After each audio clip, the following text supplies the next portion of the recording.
Disclaimer, disclaimer, read all about it.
Everybody, put a 1 in the chat if you can hear me.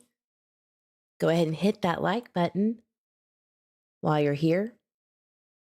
It has been a wild 24 hours trying to get everything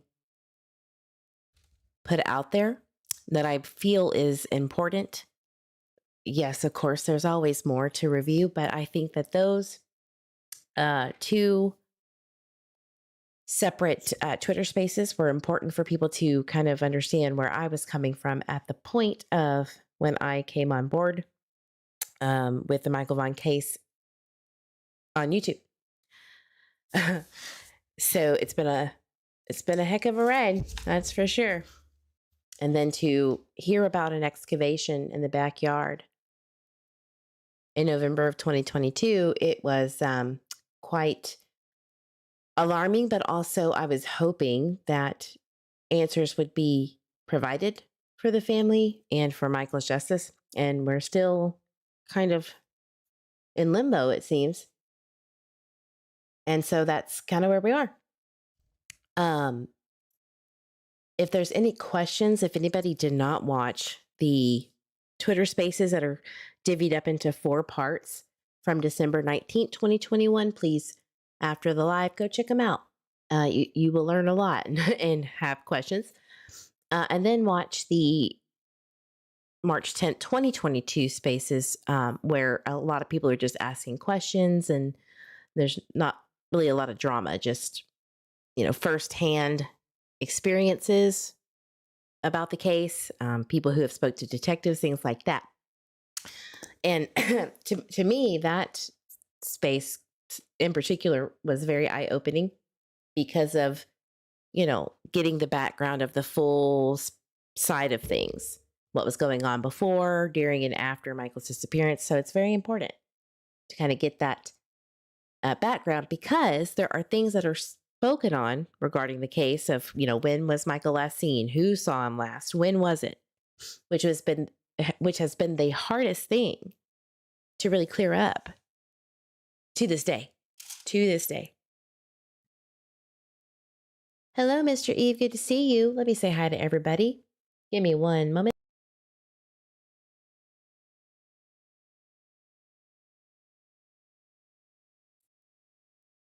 I hope you're having a lovely evening as well, Mr. Eve. I am trying to connect the dots, but still some are missing. You feel me? I feel you.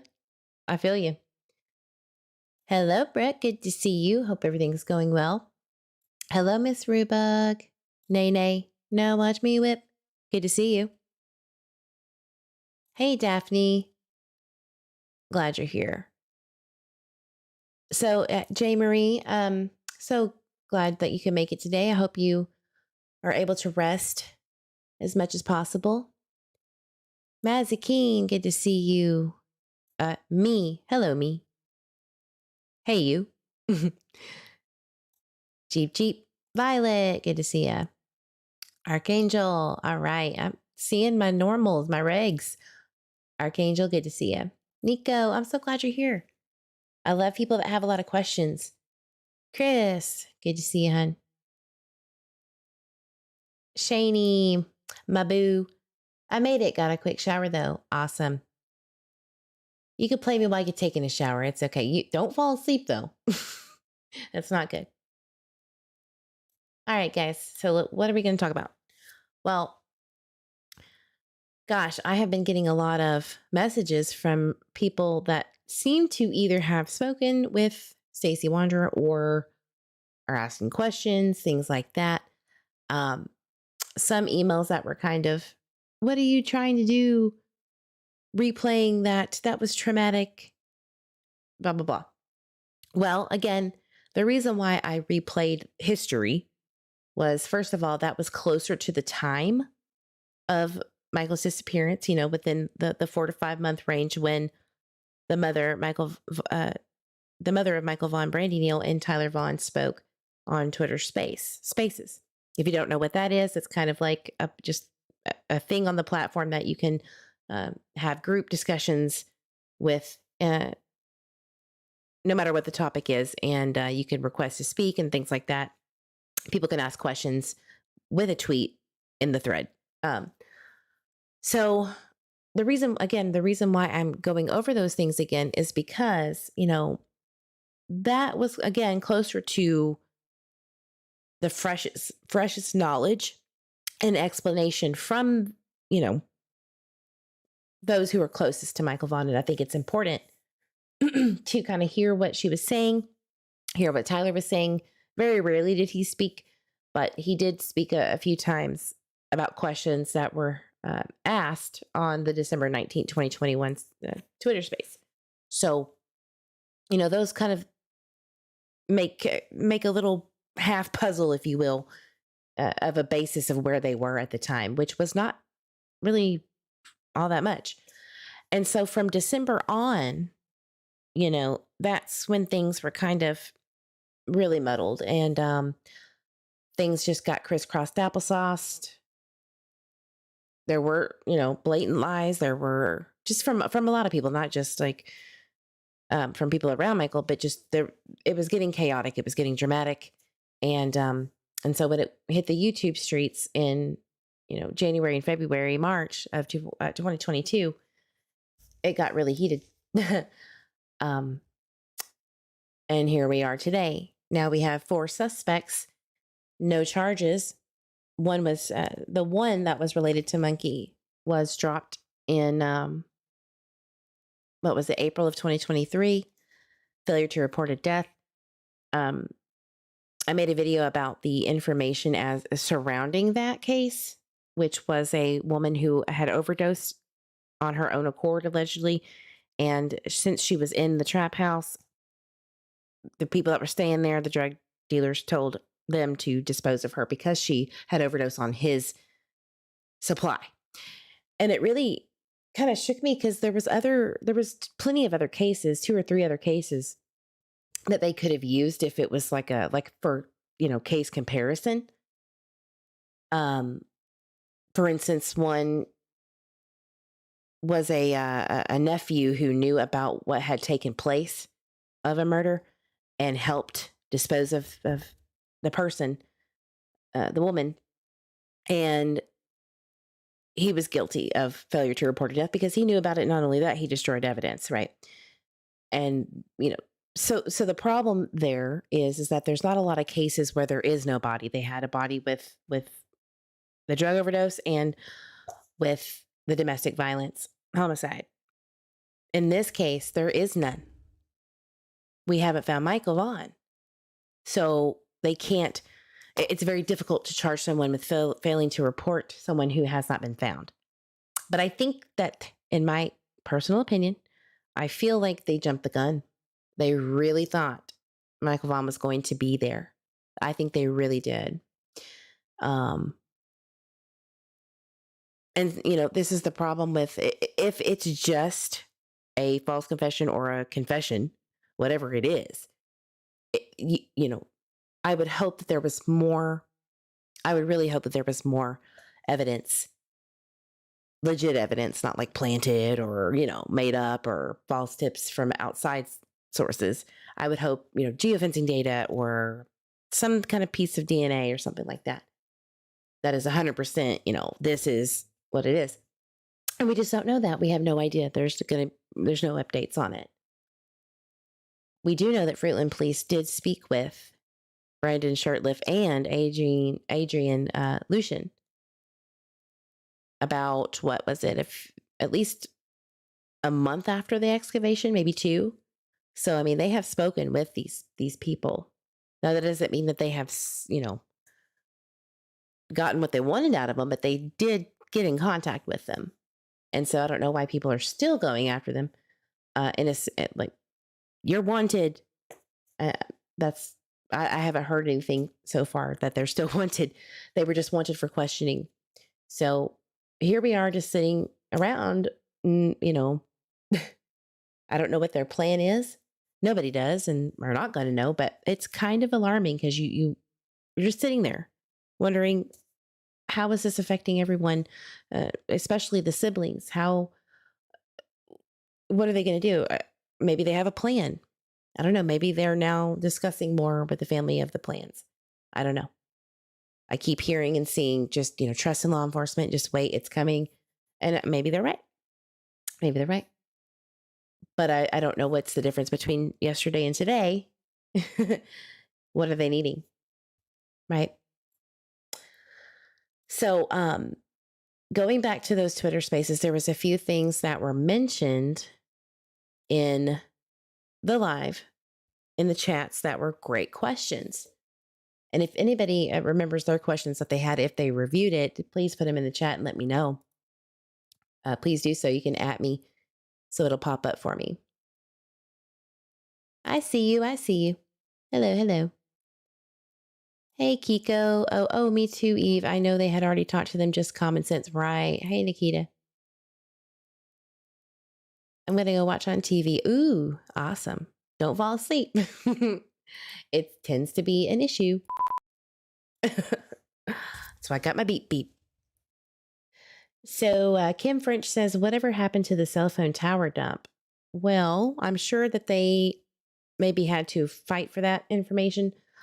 I'm not really sure about VPNs and how that affects things, or things that are on devices that kind of skew the IP addresses and things like that. So that's why app data like Google location services and Apple and stuff like that is so important. And you have to fight for those things sometimes if you don't have probable cause to need it. I just don't know. I don't know. But I did find something interesting that I was looking up very recently, very, very recently. Let me look if I have it. Did I upload it? You know I didn't. But it was about Skycam. It had been brought up. I don't remember when exactly, but if there was Skycam that could maybe locate, I don't know, something that happened that day, right? What could we do with that? How much would it cost? I'm sure they have reached out to ask for that. But sometimes you never know when a new company pops up, or a company that actually did have it, that data. Who knows? And then I found that actually Bob, the grandfather, had commented on this before. And I didn't, I do remember seeing it at the time, but I really wasn't paying attention too closely. And so this is his explanation. Maybe he had gotten information from the FBI or something. I don't know. Let me pull it up for you. I got to upload it. It takes about a minute. OBS Streamlabs is brutal. It pulls a lot of bandwidth. So give me just a second. See if it uploaded. I've had this issue my entire YouTube career. I don't think it's going to change.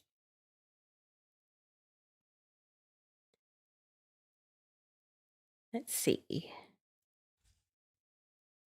All right. Give me just a second. I'm going to turn off something to make it go fast. Oh, nope. We're good. We're good. Hang tight. Don't leave. Don't get annoyed. All right. So this Joshua guy states, hello. I've been searching the internet for some kind of superior Google Earth Maps program that has recordings of the past few years of locations all over America. This thing that got monkey had to have a car, right? To get away with a screaming 5-year-old. Maybe on this rumored site, I can zoom in on Monkey's last sighting at the location and time and see if I can see some kind of out-of-place vehicle. Okay, fair enough. I have a perfect example of that I will pull up. I made a video on it. It's the Lori and Chad Daybell case where they used this information to get a photo of the unfortunate grave sites of the two children. And so I was like, man, that would be like a really good idea, in my opinion. So let's look and see what else was said. That was, I don't know exactly when, but it was, I believe, in 2022. May 29th, I have been monitoring the progress of a new technology. It's a super camera on a satellite and it can be used much the same as popular land and sea searching program Google Earth Maps. It is supposedly filming us all the time, and if we know a child's last location on the date of the disappearance, then we can rewind time there for suspicious vehicles and such. This is the holy grail for possibly tracking your children all over Earth. Okay.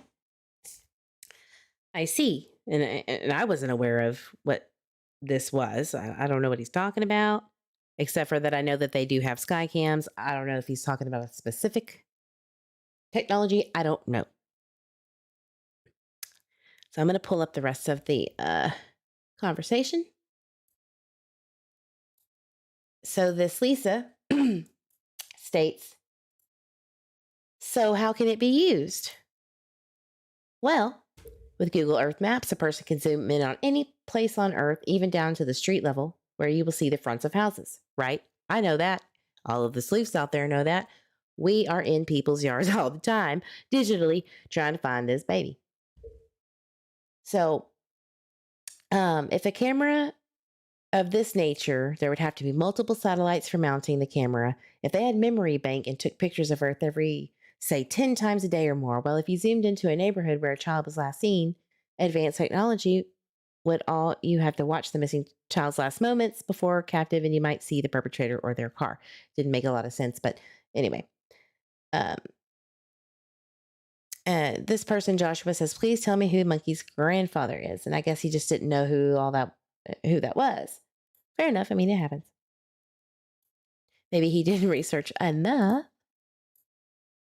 And he states, this is Bob. I guess he got caught wind of the discussion. I believe this is in the Facebook group that everybody was most people were kicked out of. They did a cleaning house, I believe in March of 2022. Like, if we don't know you, boot. If you look sus, boot. For whatever reason. Probably too much speculation and too much arguing and bickering. But Bob says you would have to have 1 million terabytes of storage to record a few minutes of Earth. Live is totally doable, but you can't rewind. Oh, I mean, yeah, I kind of understand that one. I kind of understand that. That's a lot of data. A lot of pictures. Now, I was wondering if it had ever been, looked into. But apparently, I don't have the screenshot right now. It's in my billions of photos, but I believe he responded with something to the effect of, we looked into it and there was a cloud or something that day. Can't see nothing. So I don't know if they had looked. That's what the FBI told. I don't know that. I just know that was said from the grandfather. So, man, I too bad, so sad. I guess we won't be able to get that information because it didn't happen allegedly per the grandfather. Maybe there are companies out there that are willing to, be kind and maybe look into it pro bono because it is expensive. Now, I'm going to show you the YouTube video that I had made about this, just so that you can kind of understand what I'm saying. But just in case, we might, or someone might have overlooked a company. There's companies all the time, new owners, blah, blah, blah, blah, blah, new technology. I went ahead and thought it would be okay to reach out and see if they could contact or get in contact with the investigators if they were so inclined to look, and if they found something, just putting it out there. Why wouldn't it? What would it hurt, right? Maybe there is something there that they could do. I'm sure they get that a lot with missing persons cases, missing loved ones. But it's Michael Vaughan, and it's worth a shot. So I will definitely let you guys know, and or at least the detectives will know if something comes up, and maybe that'll help. I don't know. What's the peepers? I mean, I think Big Brother has pretty much told on itself that we are always being watched. There is no such thing as privacy. Just what we think it is. Right? Let me pull up that video for you. One moment. It shouldn't take very long at all.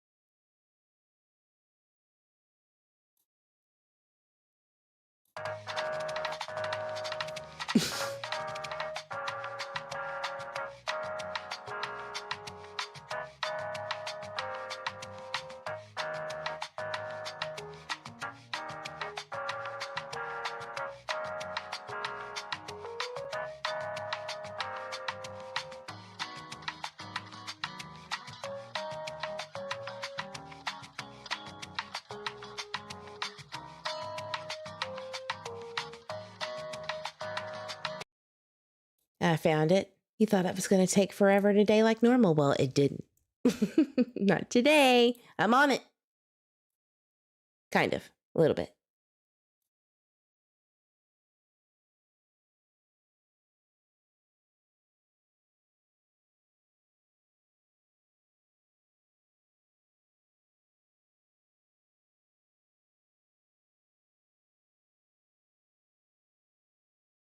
On satellite imagery, I found this information on the Lori and Chad Daybell case on the murder of Tylee and JJ Vallow. There's a whole lot more traffic you can't see up in the sky. At any given time, about 5,000 satellites are circling the globe.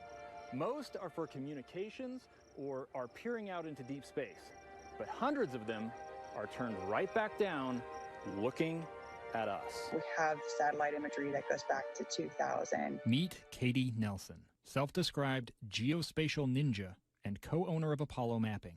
It's a lot of construction companies, engineering companies, a ton of conspiracy stuff. I first met Katie when I was investigating the actions of Josh Powell's brother for the Cold podcast. A bombshell development in the search for two missing Idaho children. When police discovered the bodies of Tylee Ryan and JJ Vallow earlier this month, my colleague Kira Faramon from the Cold team wondered what might those satellites have captured in the months the two kids were missing.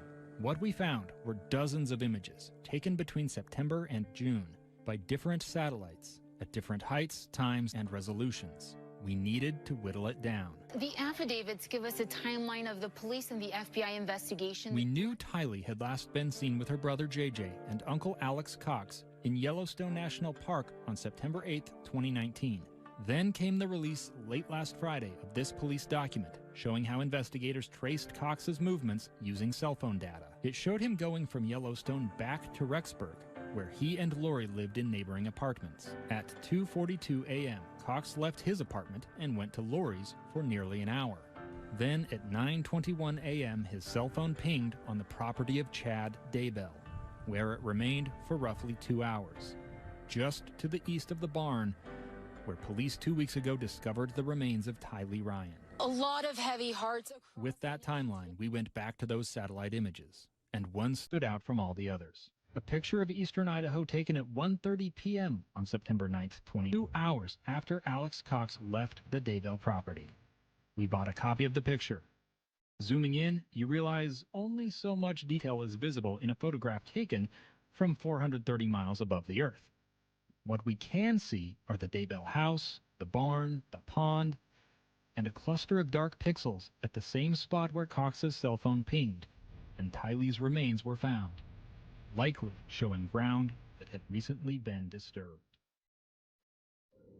So now that we know companies are out there who provide satellite imagery, or can this be what makes or breaks cold cases?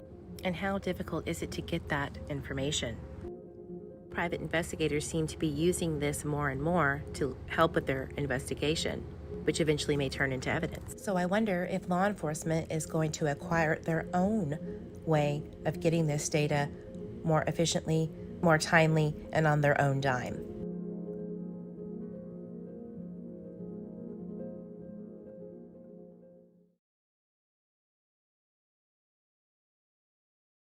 I think it's pretty amazing. I think it's awesome. When he says, I want that tech, I want black boxes on vehicles checked, right? Mm-hmm. Me too. I agree. Val Evans, good to see you. Thank you for becoming a member. Much love to you, hon. I need to catch up with you, Val. She does an excellent work with forensic astrology. Her work is amazing. So go check her out. If somebody could get her channel and link it in the live chat, please do so. But good to see you, hun. Does a lot of good stuff with the Brian Koberger case. John Benet Ramsey. That Members Only Live was amazing that one night. Just speculating and going over stuff. All right, so next thing on the docket. There was something that was said in the December 19th, 2021 spaces that was, of course, I missed.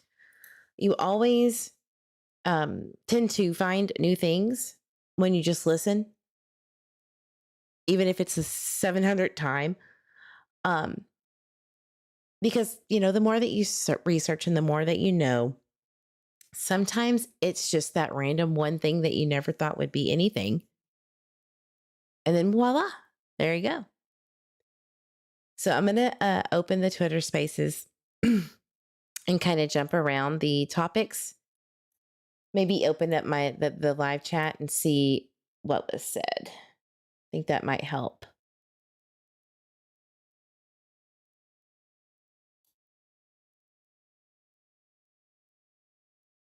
That's what I think I'll do.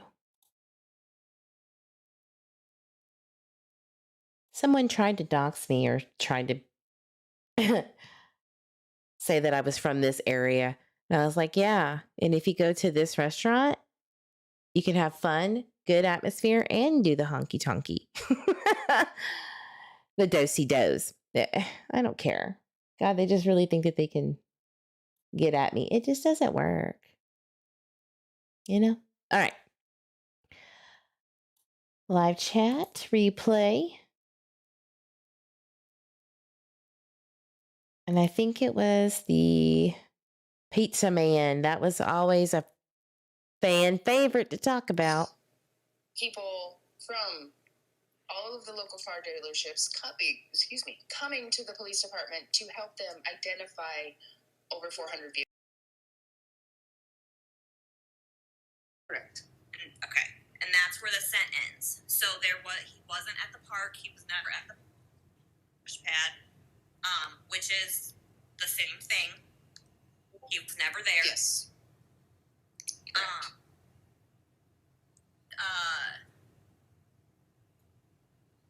The Pizza Man? The Pizza Man? All right. Listen. The Pizza Man was a thorn in people's backsides because of the ridiculousness of trying to figure out the time the pizza was ordered, the time it arrived, who took it inside, etc. And I know I say that a lot, and people are like, why do you say that? Well, because I can, and I like it. I like my words. But it was a big problem. Just trying to get that straight. It was just annoying, right? What time? Who was outside? Who took it in? And depending on the situation, it would change if it didn't make sense with another timeline discrepancy. So that's, and that could just be them, the parents filling in times and assuming it's really, it doesn't matter. At the end of the day, it seems like everybody was checked out. Pizza man, all of that stuff. But the only issue was, in my opinion, because there was an ex-babysitter from way back when, not the one that watched Michael Vaughan the day before. She had come in, she was delivering pizzas into Cornwall Way, and they were kind of speculating on that at the very beginning because that's where they were looking for potential, the walking man that we don't know who it is. I do want to mention this, that they have a, quote, pretty good idea of who that is. It was in one article that I found after the July 2023 release information. Or was it 2022? No, it was 2023. Something like that. I'll have to go back. But they said that they have a pretty good idea of who it is. And they didn't say who, they didn't actually confirm it, but that was what JD have told a news reporter.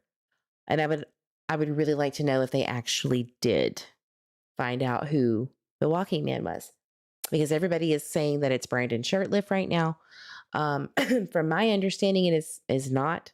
I don't know if that's true. Allegedly from Stacey Wondra, I'm sure. I have heard this from other places way before Stacey Wondra showed on scene, so don't go there. There had been speculation that it was a neighborhood guy that had been doing it. He always walked the neighborhoods to the splash pad. I have my own theories as to who that is. I'm not going to put him out there, but allegedly it was somebody that's been in the neighborhood who always walks around. Right? Okay. Well, we're not going to know. But a lot of people said, it's Caesar Garrido. There was a picture of him, in the car. It's got to be him. Well, that was from a year prior, maybe like 6 months prior. And maybe it is, I don't know, but I just don't see it, but some people do. And I'm going to be real with you. I mean, I don't know. It looks like those two photos to me of the walking man that they put out are different. But at the same time, it looks kind of squished and manipulated, so I can't really speculate on that very well. In the live, in this particular space from, again, December 19th, 2021, Brandy Neal had not seen the photo, allegedly. That's what she states in here. So, I don't know. But she did say that Tyler was confirmed being seen on CCTV footage at the splash pad. And so therefore, they have him somewhere. I was always wondering what time that was, because he had never left the house until, 7 o'clock when he calls Brandy Neal, 7:04 or 7:05. So, to let her know that he's missing. So was he there before? Did he do that right as he was driving up to the splash pad? How did he get back? There was always questions that I feel like never got answered. And that was, maybe they didn't know. I'm not sure. There was a lot of talk about, the friend helping with the timeline, actually helped with remembering things for Tyler. And that was great. That's great. But I don't know if that ever really came out, because they were trying to figure it out themselves, from my understanding. And then in February of 2022, whoa, big things happened, right?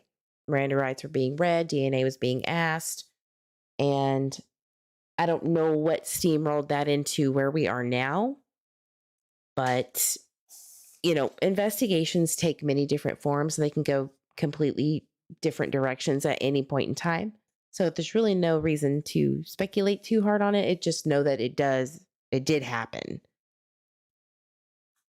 So walking man looks familiar. The legs, right, and the shoes, yeah. The way that the foot, yeah. Yeah. But we're not going to know for a fact, so we can speculate all day. I get tired of people saying that it is, in fact, Brandon Shirtliff. It could be. How do you know that? What's your source? Who's your source? Show the receipts. Don't die on that hill if you can't, show a little receipt. There's no need for that. I would hate to be that wrong, maybe, unless there's a source out there that just does that, tells you things. Some people say it's Caesar. Some people say that's Tyler. Well, we know Tyler was a walking man looking for his child that day. We just don't believe that it's the other, which is very weird to me. Was this person just missed by Tyler? Did he see him? Maybe that is the crucial investigative ticket items that won't be discussed and never have. I don't know. That's just a theory. I don't see Brandon being the walking guy.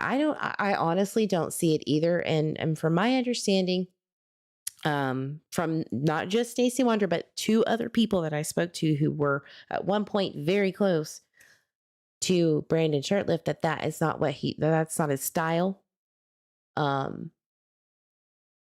I don't think that they saw him that day or know what he was wearing that day, but that's not typically something that he wore. Maybe he wanted to boof everybody and he put on somebody else's clothes. I don't know. You want to be conspicuous, right? If you're doing some nefarious shit.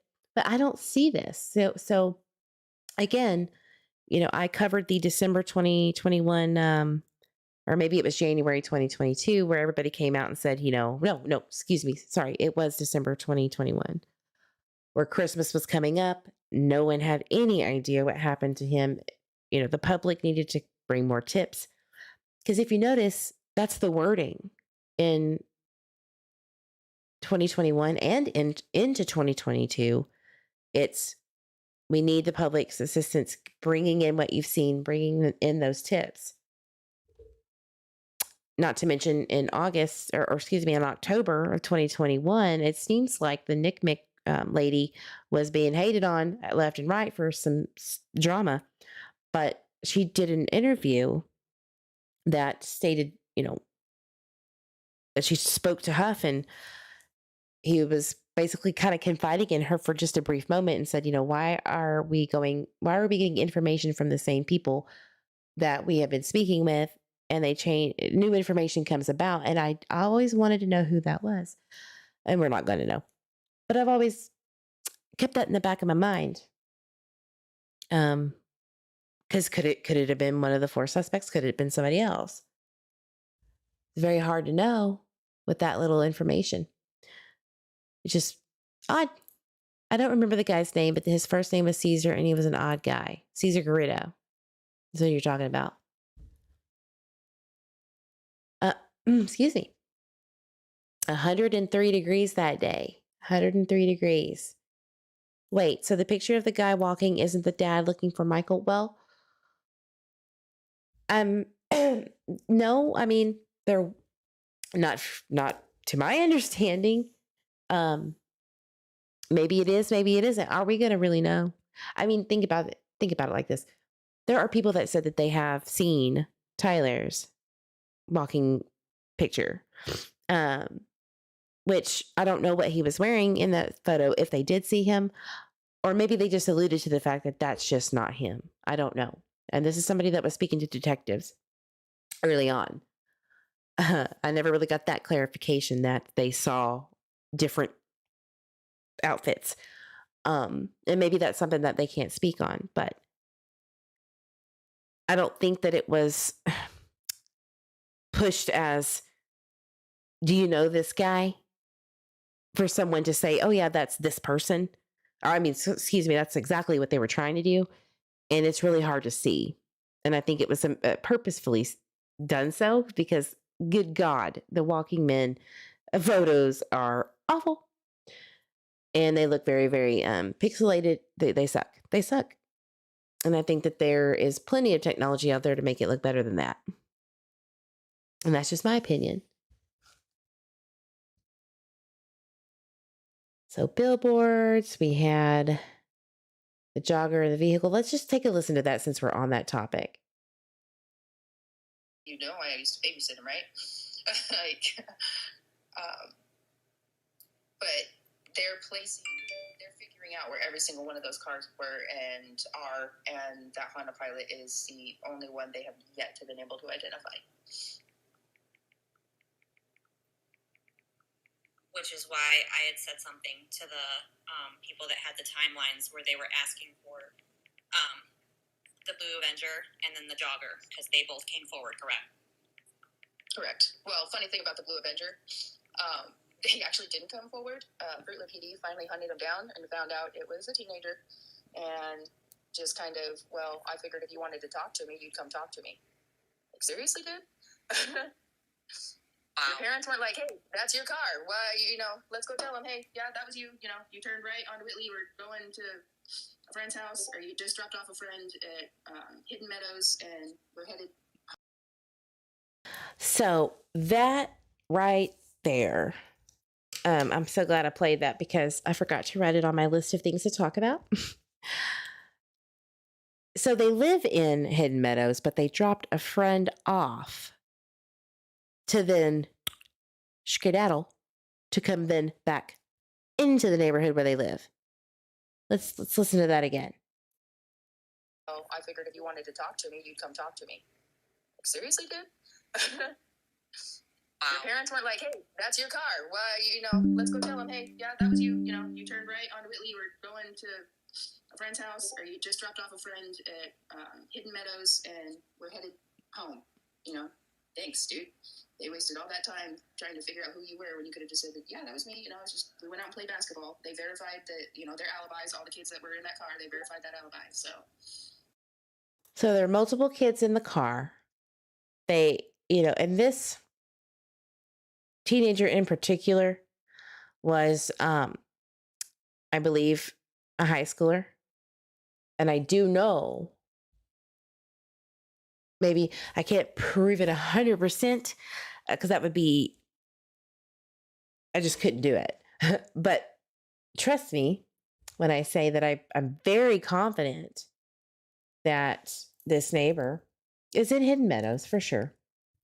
And again, they're not, they have investigated them up to its finality, or excuse me, up until its point. I think that's what JD have said. Let's put in just 1102 Red Wing. All right. So let's just say here is 1102 Red Wing. I'll just say this because it's a minor and don't come at people. It's in this vicinity over here. Okay. That's where the Blue Dodge Avenger child, so don't come at them, lives. Maybe they're 18 now, but it doesn't matter. Don't go after them. Mind your business. But I do know it's right around, very, very close to 1102 Red Wing. Let's just say that. And so it's very interesting that they had dropped somebody off in their own neighborhood. I've always thought that was something special. Because that's not what they said, about the Blue Dodge Avenger. They just wanted to speak to the driver. The driver didn't come forward and said, if you want to talk to me, you just come see me.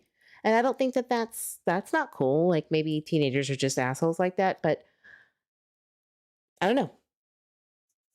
They're just kids. So I just always thought that was weird that they dropped off a friend in the neighborhood and then left and came back.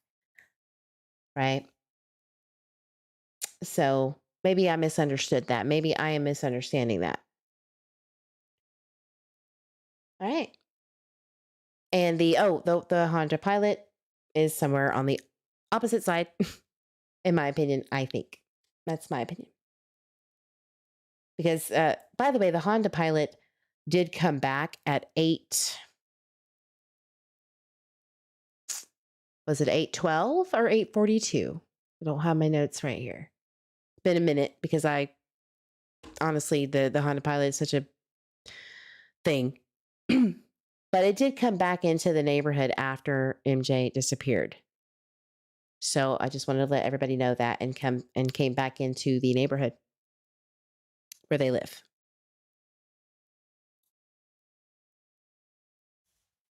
So the walking man. Let's see what she says. You know, I used to babysit him, right?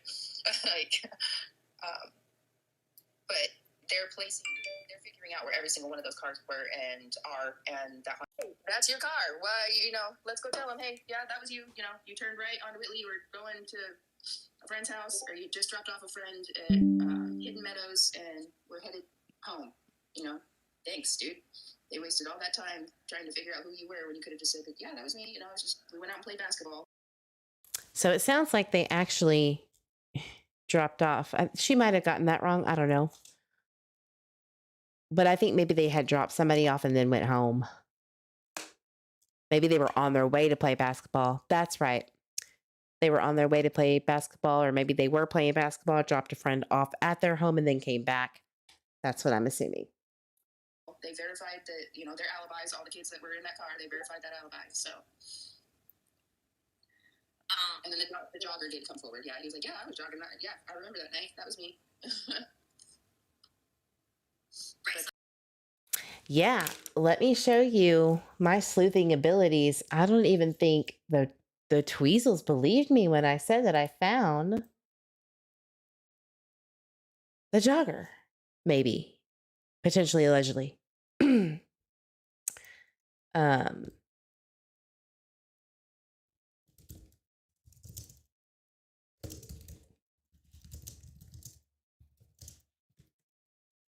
don't tell me, don't ask how I found this. I think it was just one of those late nights where I wouldn't give up. It happens. Where's that jogger?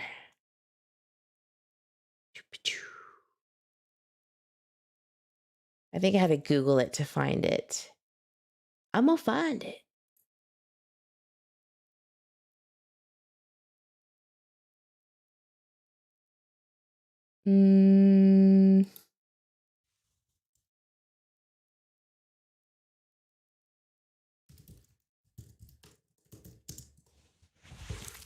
One sec. I want you to see it. It's been a while since I've actually looked at it.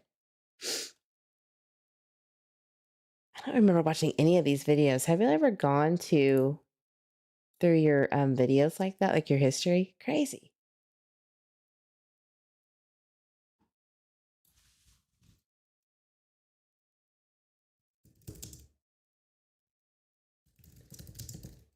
Telling you, this guy is there. He is. Hey, I'm not lying. I swear I do my research, y'all. One moment. Hey, Sleuth. Sleuthy Goosey, good to see you. You finally made it.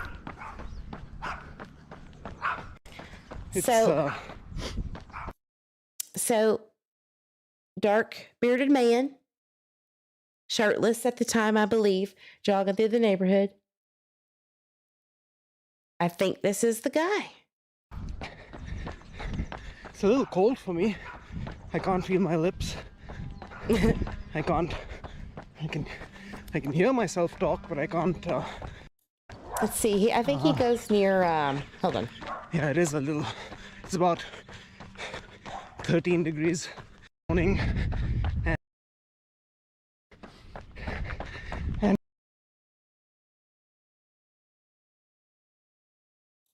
One moment. Heavy breathing will commence. But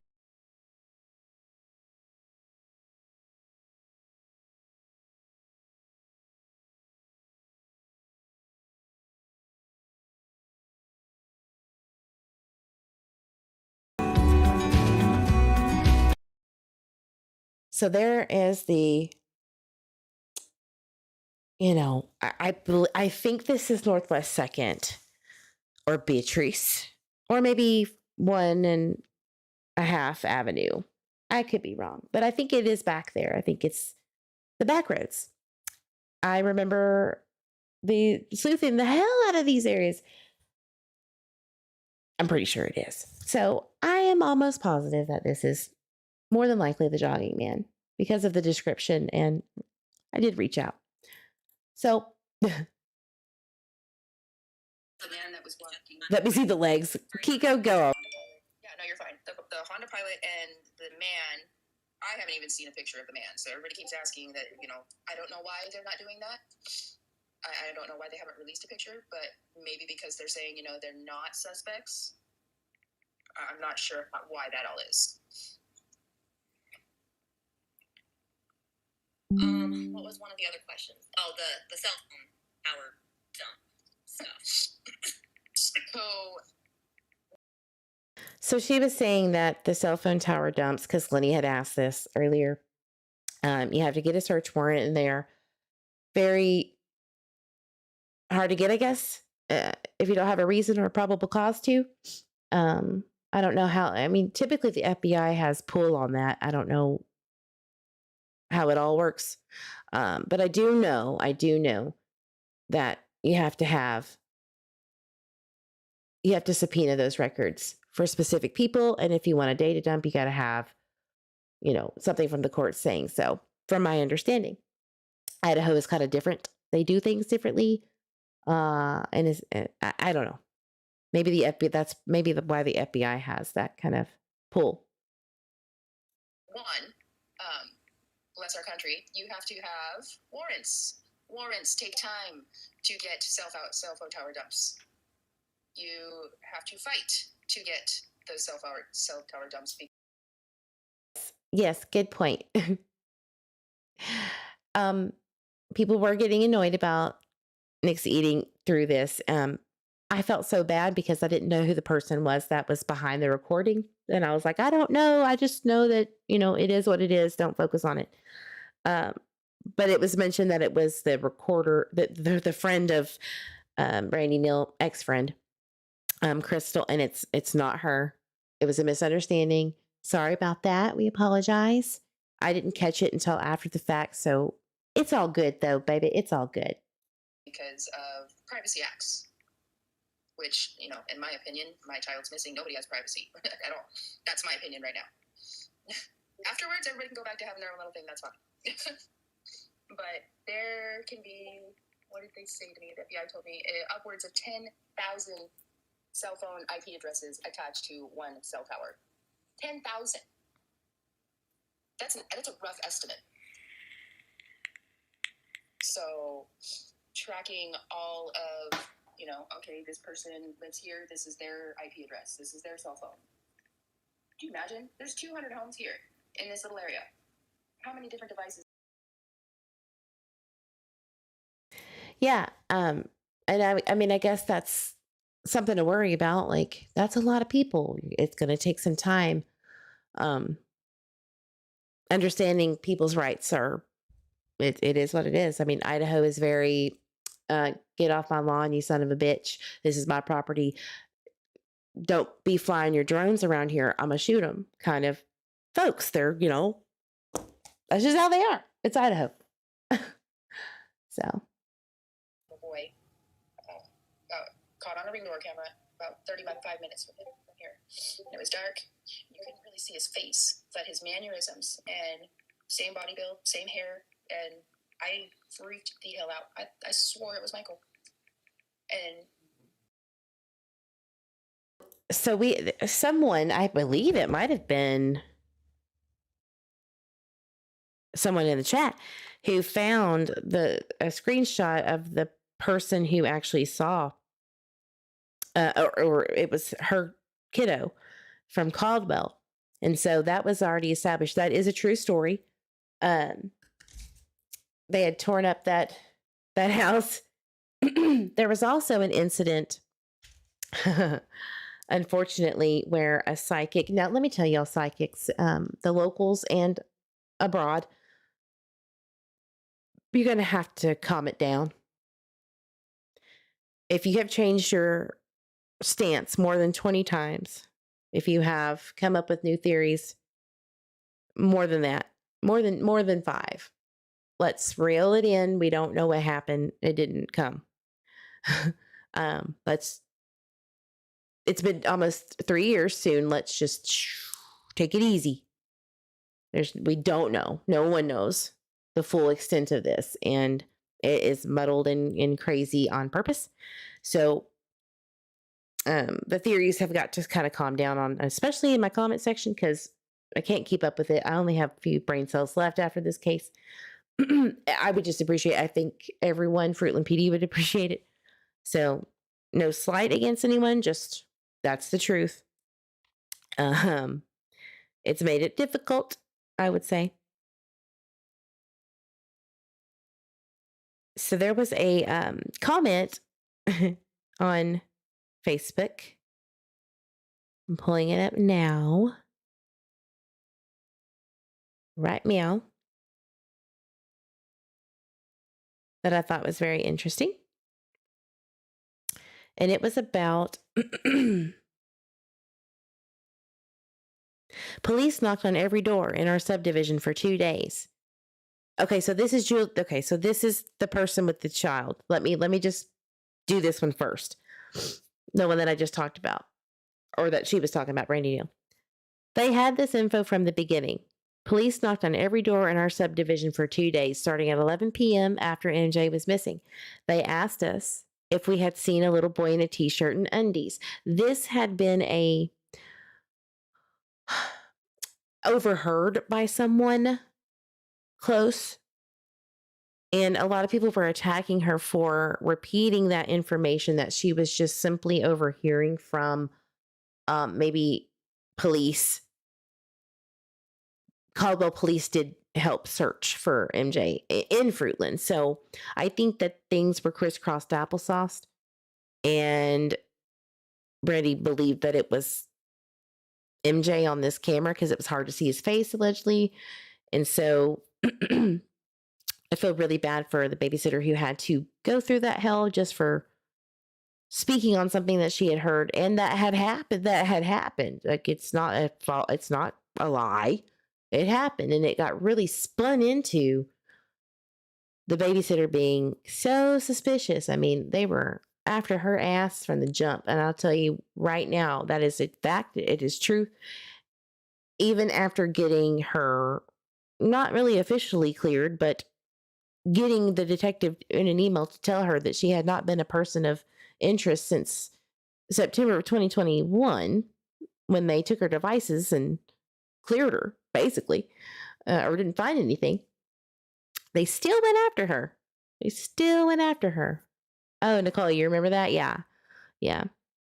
So she said, when we were in Caldwell over 20 minutes from his home, they told us to keep an eye out for a white hatchback SUV.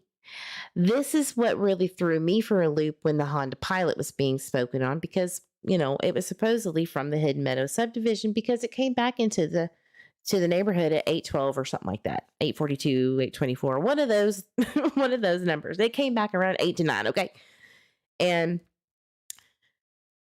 But they were looking for this white Honda SUV from the jump in Caldwell. And I was thinking to myself, I never really, in my mind, I never really cleared that.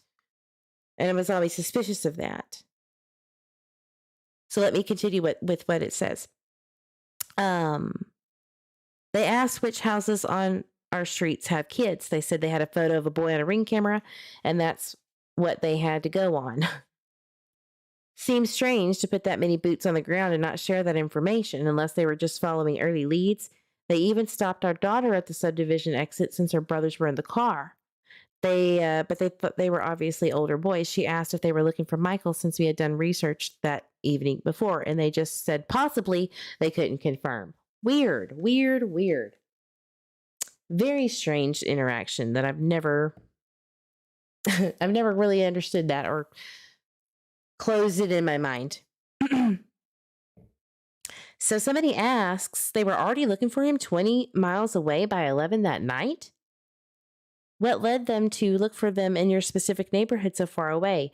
And then she corrected it was the next day, which still, that's pretty damn quick.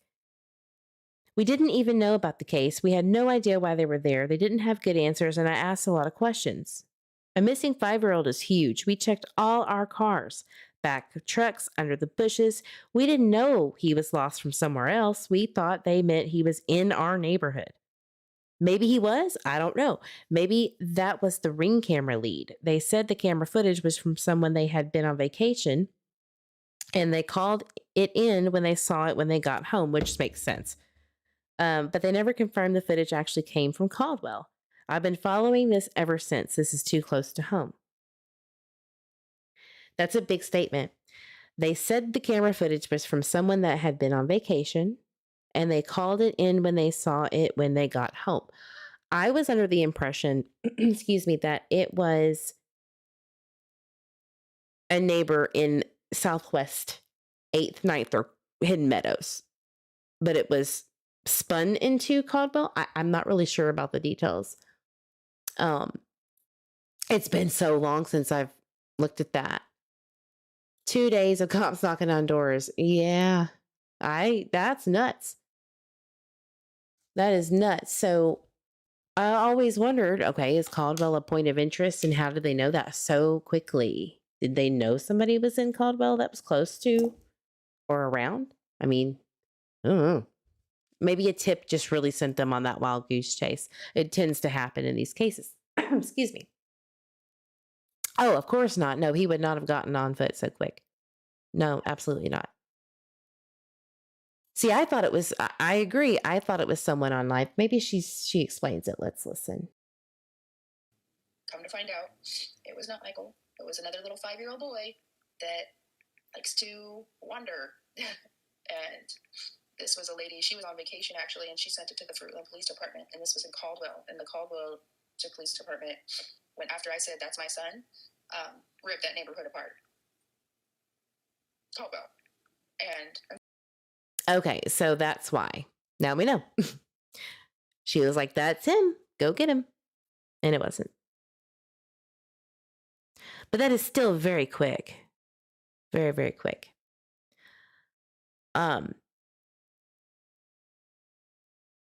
Another thing, before we move on with the Honda Pilot, because I really want to get off of this damn vehicle, there was a sighting of sorts in Ontario, but it was never really thoroughly, we never heard anything back. So just know that that was something that was being looked into back then.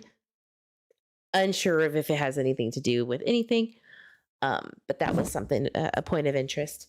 And I wonder if they ever followed up on that, because honestly, I don't see anything happening in this case right now, and it would not hurt for them to, in my opinion, go back, or at least someone.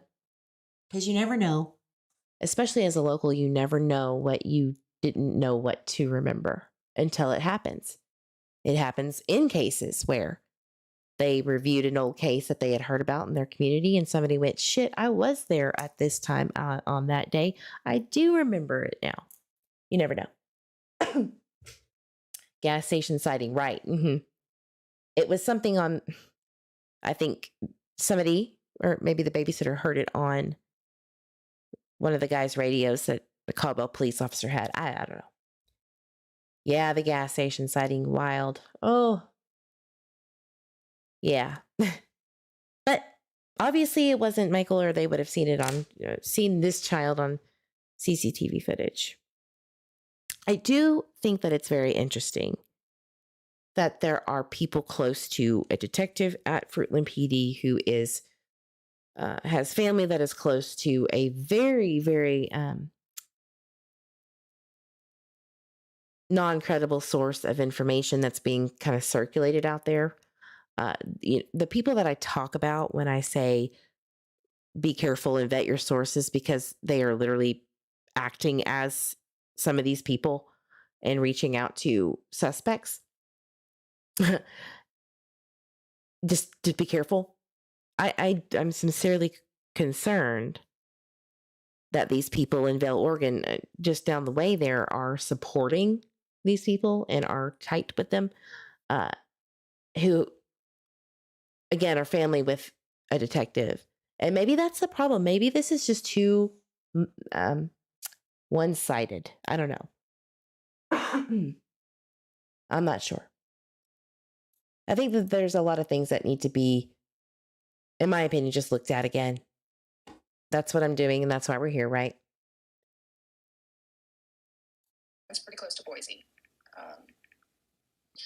So they're not going to tell us every little single detail. Hello. And I'm actually kind of grateful for that, because it would kill me. So, yeah. All right. And I'm here in Texas. Oh, I appreciate it very, very much. As far as all of that goes, email it to the Fruitland Police Department. I know. We're not going to go over the RSO lady. I also saw that you all heard that you said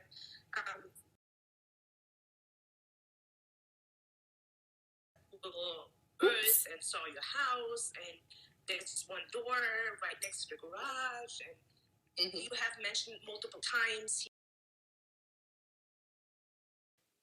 Before summer started, but they, Michael's a fun, curious 5-year-old boy.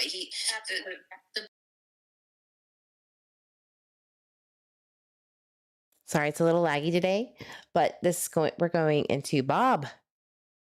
Since we had started off with Bob, everybody has a lot of questions about timelines. Now, I found an interesting photo about Bob. Again, I did not realize that it was September of 2022 that they got the fencing replaced in their backyard. I forgot about that. I think that was like right after the Chris Medina interview, and it had been circulating. I think they got it replaced, which maybe, that fence was kind of, it needed to go.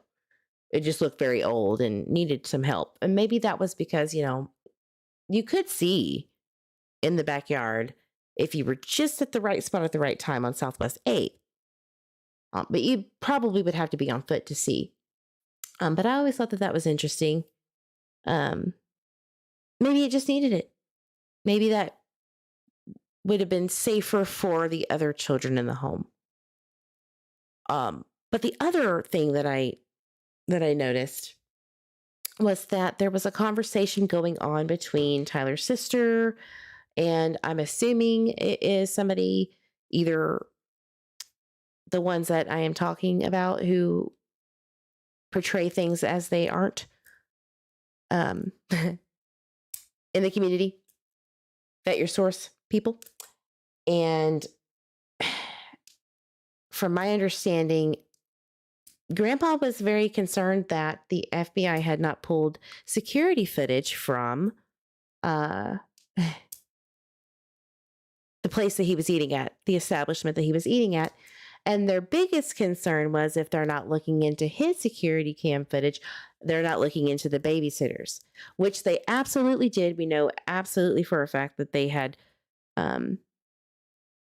she was on camera, Pastor Polly's and everything else. So that was a very, very interesting conversation. First of all, that Grandpa's asking if they pulled footage, asking that question, and then concerned that if they're not pulling the footage from where he was, right, then they're not pulling it for anybody else, and they're the ones closest around. And I always wondered about that. And the reason why it's important is because if you don't know, if nobody knows where anybody is, how do you know what to look for or what to remember or see? I mean, were you on this road or that road? Did you see a white Honda Pilot, or did you see something suspicious? So I've always wondered about that. Always. It's just something that I like. Did they ever see, what time did you actually leave? Which he admits that it was 3 right at 3. So I wonder if he saw anybody being sus or whatever. Did he see Stacy at the A&W at 3:37 or 3:45?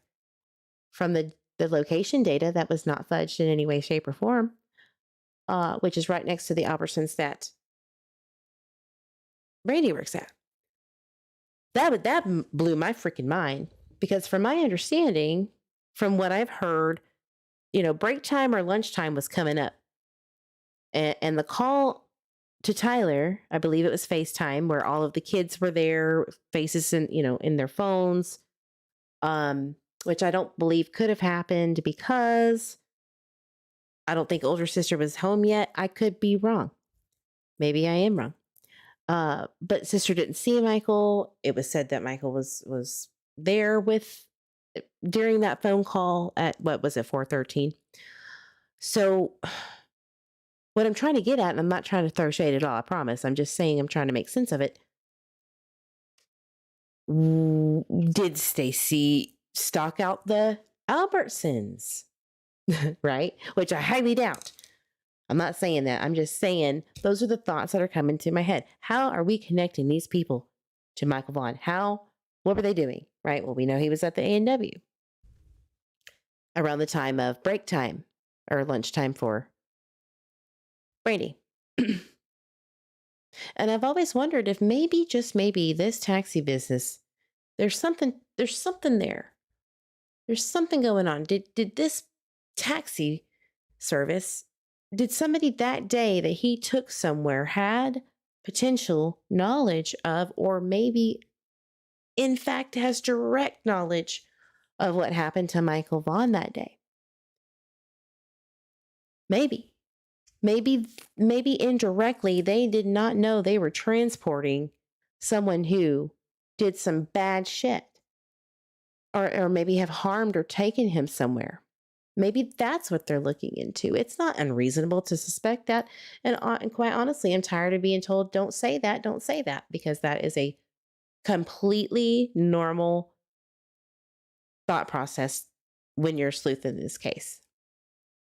I want to see some comments, because I know that will be bombshell tomorrow. Eve thinks they've conspired together, and that's not what I'm saying. What I'm saying is did somebody do a taxi that day that may have helped unknowingly or knowingly, I don't know, get somebody out of Dodge? And they don't know how to explain them. And it makes it look like they did it because home dude or people, whatever, shut off their phones. I don't know. It's just a thought. Who knows? I'm just the dumb old Eve. Sleuthy, I don't know if I ever found out the name of the person she said come into her store, the one they took care of, but she didn't know his name. Oh, the one that was like, not Vaughan, is it? I think that guy was cleared because he was arrested like right after midnight. Kim says, I get where you're coming from. Yeah, that's an avenue to investigate, right? Not that I'm saying, well, I don't know what to say about it. I just know that is something that crossed my mind. Maybe taxi service was unknowingly helping or knowingly helping. And maybe that's the direct knowledge, or maybe that's the indirect knowledge, or they just don't know yet. May have been. So yeah, then it couldn't have been Stacy.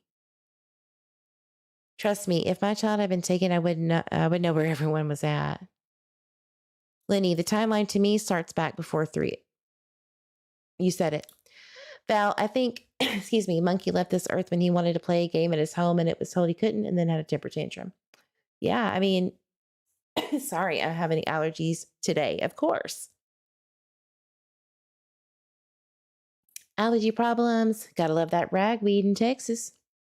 It's awful. And that cedar, woo, gets me every time. That is it's a potential. It could be. And I look, the whole problem, if you look at this case just simply and not that you know what happened and that 4 suspects with no motive took a child, when receipts are coming and it's not really driving, the timeline is what's the problem. If you're, the timeline doesn't make any sense. It never has. And actually, Sleuthy Goosey, who's in the chat, said it best on the, I believe, the March 10th spaces, because there's a lot of other spaces and a lot of other drama that happens up until from 12/19, December 19th, 2022, or 2021, up until March 2022. It was a hot mess express. It got worse. It got way worse. Matter of fact, March 7th, 8th, and 9th were verbal, digital throwing of hands, if you will, on Twitter and other places, Facebook too.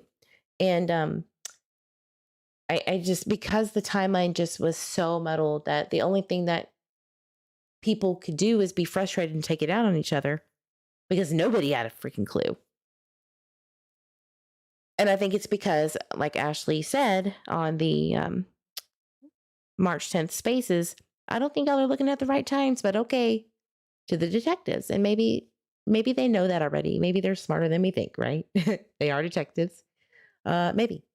But there's an issue. It's always been the issue.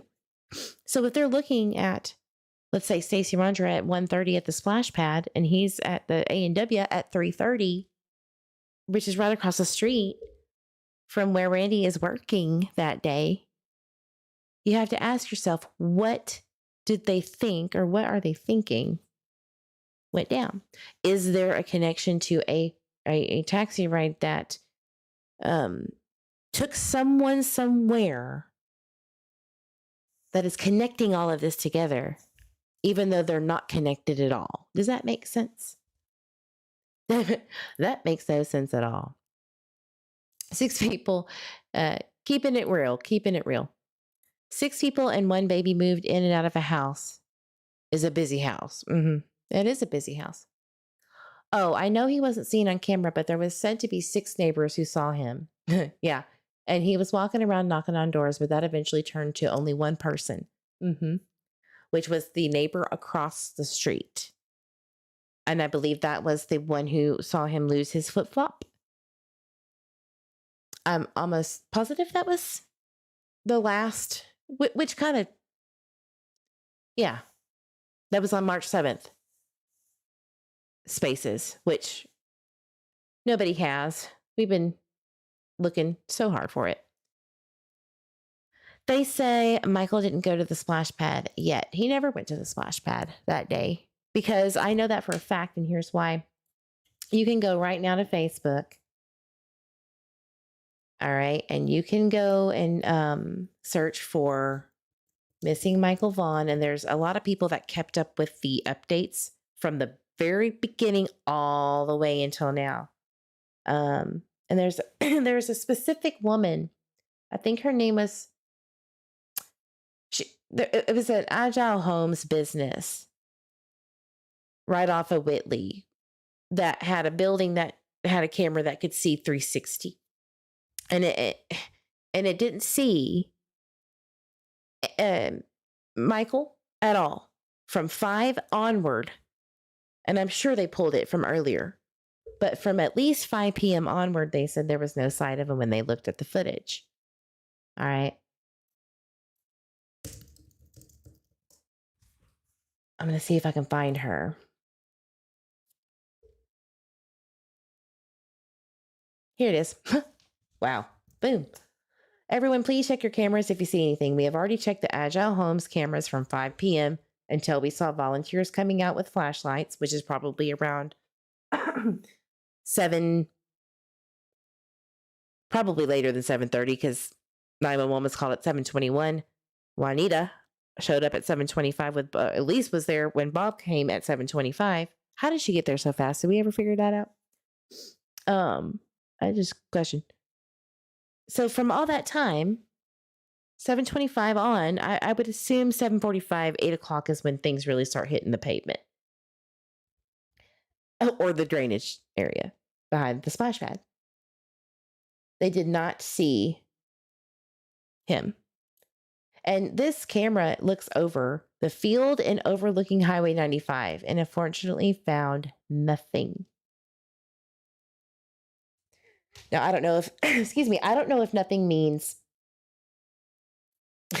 you know, we saw other people and we just didn't find a child. I'm assuming so. All right. So that's another CCTV footage that a lot of people don't know about, that I haven't really spoken on much, but that would have been another camera that looks over Highway 95 and the fields and behind the splash pad, nothing. That is a big deal. So what happened? Where did he go? He must have either left in a vehicle. There's no doubt about it. He didn't leave on foot. They would have seen him. Michael Vaughan left in a vehicle. Period. Or some type of transportation. Whose? Let's think about that. Whose? Stacey Wondra did confide in me that they did have that GMC truck in evidence. They have Sarah Wandra's vehicle into evidence. He doesn't know about the truck, but he knows that the Toyota Corolla, the blue Toyota Corolla of Sarah's, is in their custody.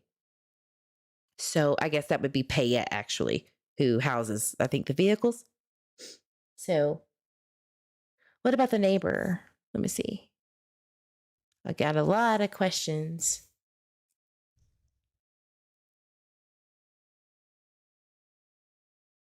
And then I'm going to wrap it up. I think we're at a good stopping point. We've gone over a lot. Hey, Jackie G, good to see you. Listen while you work. If he went to the splash pad that day, he'd have been on camera. Right. I'm a little behind, sorry. I think the first time Envy left the house alone, the grandpa found him at the splash pad. That was a couple of weeks before. That was actually the year before.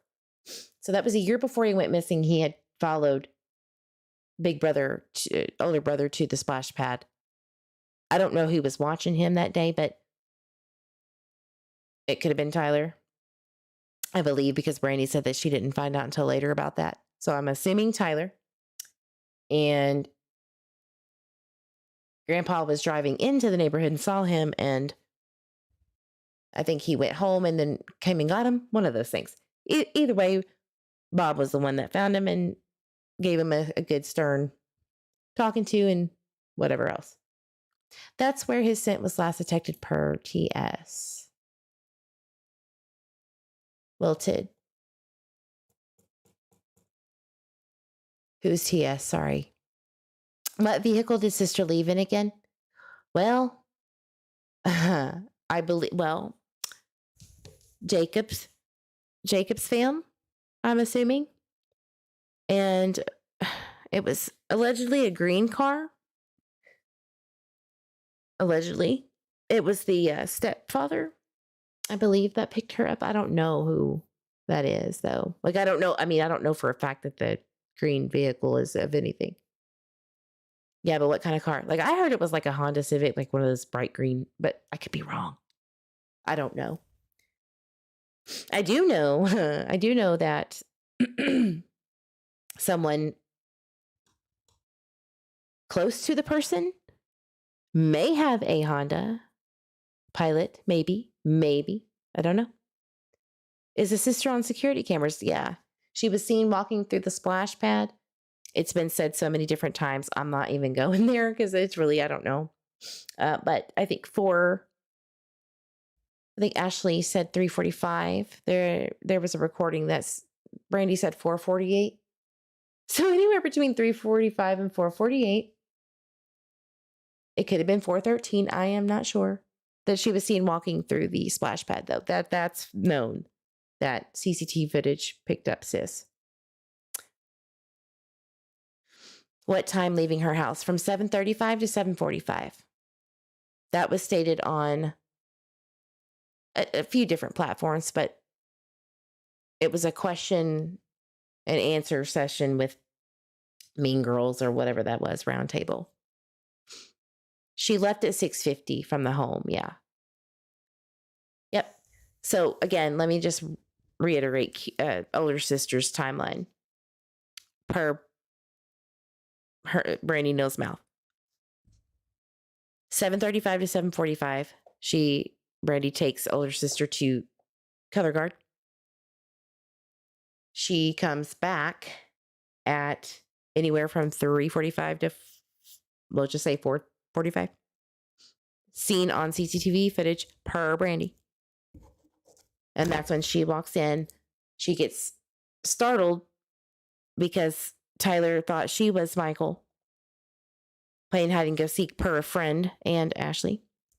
Samantha, I believe her name is. And she had not seen Michael when she got home. So I wonder if, depending on what time older sister walks through, if she saw Stacy. Maybe she saw somebody, something. Although I don't know. It would be very interesting. Twitter Spaces. Oh, gotcha, Wilted. I'm sorry. So she left about the same time Tyler thinks he ordered pizza and couldn't find Michael. She leaves about 10 minutes after the pizza was ordered. Yeah. And allegedly, older sister had told Tyler that she was leaving at 6:36. I forgot that ex-stepmom had said that. Or maybe her friend did, Samantha. Anyway, from my understanding, that's when she knew that somehow she knew this, that older sister had told Tyler that she was leaving soon. That's when, now it would be really interesting if that's when Tyler was like, well, okay, you're leaving. I'm going to go get the baby up because the nap's way too long or whatever. Dinner time's coming. So maybe that's what triggered I guess I better get on down in that room and get her up and let's get the night rolling. So 6:40, allegedly Michael was on. You have to think about it like this too. MJ was on the couch allegedly playing his Nintendo Switch when, and I know Nicole's probably like, oh God, but and the tweezels in the back, but he was on the couch, which is right next to the front door.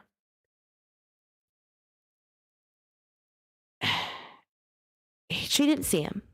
She was probably getting ready to leave. Around 6:48 to 6:50 is what we know was said. Okay, that she's leaving. No one sees MJ at all. So my question, and this is why whoever is complicit in whatever happened, is the timeline right? Is the timeline right? I don't think so. It doesn't make sense. And the only way that I could think that people are wrong is if there was CCTV footage of Michael. And maybe there is, and they're lying to everybody. But taking it for face value, if there's not any, how will they know? I mean, honest to God, how will they know? A witness statement? We obviously see what witness statements do. And false testimony, or alleged false testimony. Yeah, couch playing switch when Brandy calls for lunch. And that's what he was doing pretty much all day, it seems, right? But Tyler thought her coming in was Michael. Right. So the thought behind that is that he wanted to seem like they were playing. This is just speculation from people who were hearing it from older sister. Not that she said it, but they were kind of taken aback because they were like, well, maybe he was just trying to seem like he was really playing with MJ, and hide and seek seems to be a theme. Hide and seek seems to be a reoccurring theme throughout the story being told, right? Because he is 5 and his nickname is Monkey, and he has favorite hiding spots and whatever. But no one sees him. And brother is too busy playing with, with playing in his room, I'm assuming on his gaming system. So there is no real definite timeline unless they're hiding something and they know damn well already. I mean, and they're trying to just save face for whoever it is. And like I said many times on this platform, Peter Hyatt said it best: inattentive guilt. Not saying that that's what Tyler did. But could the timeline have been really off? Especially if maybe you didn't realize you had slept longer. I don't know. I don't want to be insinuative. Because that didn't get me anywhere or anyone anywhere. But hey, so I'm just saying it doesn't make sense. It doesn't make sense, none of it.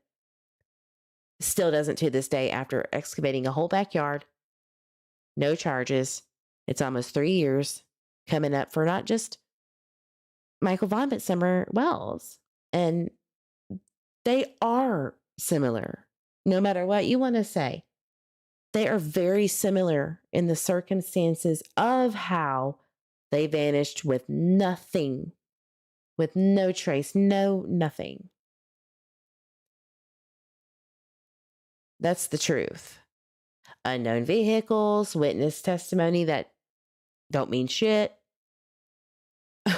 In my opinion, it really is similar in that sense.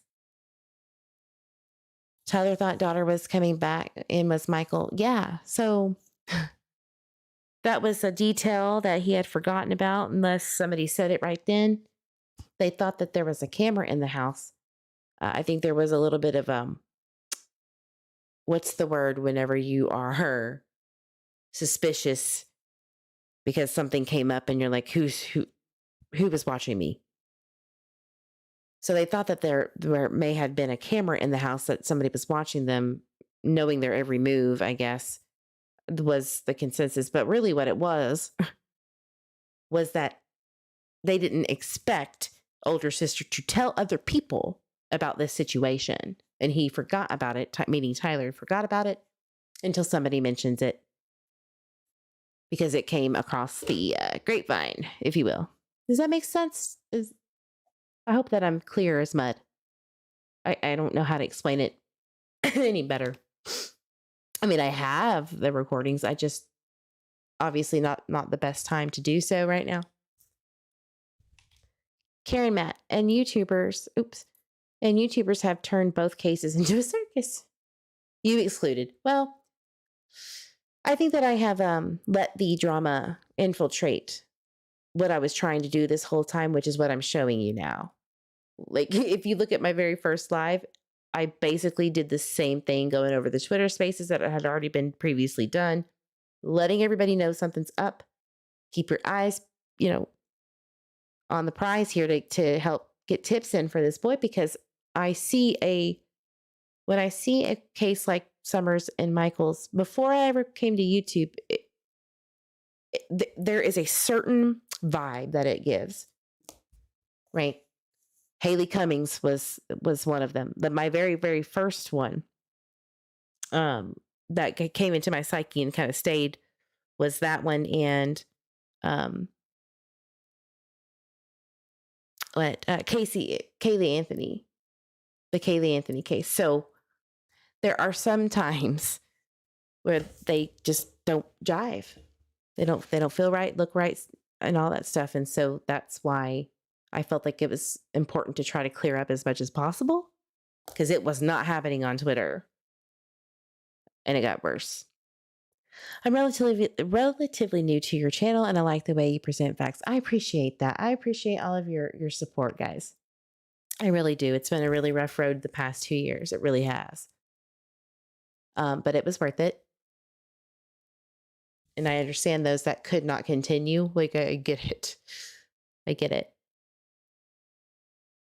Eve, do you know if the switch was still in the house? That was always a question. Great point, Nene. It's been so long since I've thought about that. I believe there was a broken one in the, oh, I'm glad you're here. Molly Go Heavier. I love that name. It's very, very, very catchy and witty. I would like to know that. I think there was a broken switch that they had, or maybe like a tablet or something. But I don't know. That's a great question. I'm sure that would be important to know. Did they ever recover the switch? Maybe somebody knows other than me who had been around longer than I have. I don't know. But I'm going to wrap it up here, guys.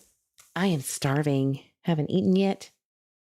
Everybody else has but me, because I'm here trying to get everything out that I can about this case, and I hope that you guys keep following it. Take what you hear with a grain of salt. Make sure you get it verified. And spend your energy wisely in these YouTube streets. No problem, Val. Hit me up sometime when you're free. I'd love to hear from you again.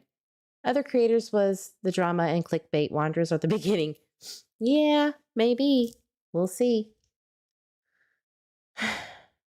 All he has to do, and all these four suspects have to do, is prove where they were, prove whatever they think that police need or don't believe them to be. And I think it's pretty simple. All right, guys, as I say, drink your water, hug your babies, your fur babies, your grandbabies, be good to your family. Treat everybody with respect out here, and I will see you guys on the next live. Much love to you. Justice for Michael Vaughan.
Every now and then I hear you, then it goes like the wind, never knowing where it ends or where it begins.